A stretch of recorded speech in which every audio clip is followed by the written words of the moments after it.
હવે આપ મહેસાણા જિલ્લાનો સમાચાર પત્ર સાંભળશો, જેના લેખક છે જયંતી ચૌધરી. મહેસાણા જિલ્લામાં આ વર્ષે વરસાદનું પ્રમાણ ખૂબ ઓછું છે. બીજા જિલ્લાઓમાં વરસાદ વરસી રહ્યો છે, પણ અહીં વરસાદ વરસવામાં રાહ ઉડાવી રહ્યો છે. ઓછા વરસાદના કારણે ધરોઈ ડેમમાં પાણીની આવકમાં ઘટાડો જોવા મળી રહ્યો છે. ખેડૂતોએ પાકની વાવણી તો કરી દીધી છે. જિલ્લામાં નાના બાળકોમાં પ્રવેશેલા ચાંદીપુરા વાયરસથી આરોગ્ય વિભાગ દોડતું થઈ ગયું છે. ચાંદીપુરા વાયરસના કારણે આરોગ્ય વિભાગ દ્વારા દવાનો છંટકાવ ટીમ બનાવીને કામગીરી શરૂ કરાવી છે. શાળાઓમાં પણ ચાંદીપુરા વાયરસ અંગે વિદ્યાર્થીઓને માહિતગાર કરવામાં આવી રહ્યા છે. પવિત્ર માસ શ્રાવણ આવતો હોવાથી ભક્તો અને શિવ મંદિરો શિવમય બનશે. મહેસાણા જિલ્લામાં 31% વરસાદ જ વરસ્યો છે. ખેડૂતો હજુ પણ વરસાદની રાહ જોઈ રહ્યા છે. જિલ્લામાં 2,86,000 હેક્ટર જમીનમાં વાવેતર થવાનો અંદાજની સામે 1,17,000 હેક્ટર જમીનમાં ખેડૂતોએ વાવણી કરી દીધી છે. કપાસનું વાવેતર 28,000 હેક્ટર કરતાં વધુ થયું છે, જ્યારે કઠોળના પાકોમાં 41,000 હેક્ટર કરતાં વધુ થયું છે. જિલ્લામાં જો વરસાદ વધુ આવશે તો વાવેતર વધી શકશે.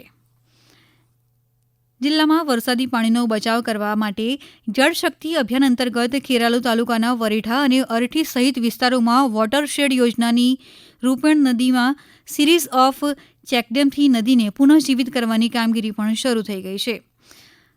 વરસાદી પાણીના હાર્વેસ્ટિંગ સ્ટેશનની મુલાકાત પણ તાજેતરમાં ભારત સરકારના કેન્દ્રીય સચિવ લોચન મહેરાએ લીધી હતી. ચોમાસું આવે એટલે વૃક્ષારોપણના કાર્યક્રમો યોજાતા હોય છે, ત્યારે જિલ્લામાં પર્યાવરણના હિતમાં વધુ વૃક્ષારોપણ થાય તે હેતુથી ગ્રીન મહેસાણા પ્રોજેક્ટ અમલમાં મૂકવામાં આવ્યો છે. આ પ્રોજેક્ટ હેઠળ જિલ્લામાં પસંદ કરાયેલા 38 જેટલા ગામોની ગૌચર જમીન શોધી ત્યાં મોટી સંખ્યામાં વૃક્ષારોપણ કરવામાં આવશે. આ માટે જિલ્લા વન વિભાગ અધિકારીએ જિલ્લાની ગ્રામ પંચાયતો પાસેથી ગૌચર જમીનની ગ્રામ પંચાયતના ઠરાવ સાથે માહિતી પણ મંગાવી લીધી છે. લોકો હવે જાતે વૃક્ષોનું વાવેતર કરી તેનું જતન પણ કરી રહ્યા છે. ત્યારે સતલાસણા તાલુકાના સુદાસના ગામની પહાડી હરિયાળી બનાવવા માટે 500થી વધુ વૃક્ષોનું વાવેતર કરાયું અને 5,000થી વધુ સીડ સ્મોલ પ્લાન્ટેશન પણ કરવામાં આવ્યા.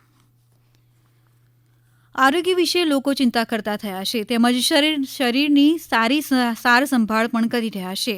હવે લોકો વિવિધ બીમારીઓના ભોગ બની રહ્યા છે. ત્યારે વિસનગર તાલુકાના ગોઠવા ગામ ખાતે નવગામ લેઉવા પટેલ સમાજ દ્વારા યોજાયેલા મેગા સર્વાઇકલ કેમ્પમાં સમાજની 112 દીકરીઓને સર્વાઇકલ કેન્સરની રસી આપવામાં આવી હતી. માનવીને તેના જીવનમાં એક સપનું હોય છે કે પોતાનું સારું ઘર મળે. સરકારની યોજનાઓ આ દ્વારા ઘર વિહોણા લોકોને ઘરનું ઘર મળ્યું છે અને તેમના ઘરના સપના સાકાર થયા છે. જિલ્લામાં ડોક્ટર આંબેડકર આવાસ યોજનામાં આ વર્ષે 249 આવાસો મંજૂર કરવામાં આવ્યા છે. સરકારની આ યોજનાથી છેવાડાના વિસ્તારના લાભાર્થીઓને પાકા આવાસની સુવિધા મળતા લાભાર્થીઓમાં ખુશી પણ જોવા મળી હતી. હમણાં જ આપે મહેસાણા જિલ્લાનો સમાચાર પત્ર સાંભળ્યો, જેના લેખક હતા જયંતી ચૌધરી. આ પ્રસારણ આકાશવાણીના અમદાવાદ વડોદરા કેન્દ્ર પરથી કરવામાં આવ્યું.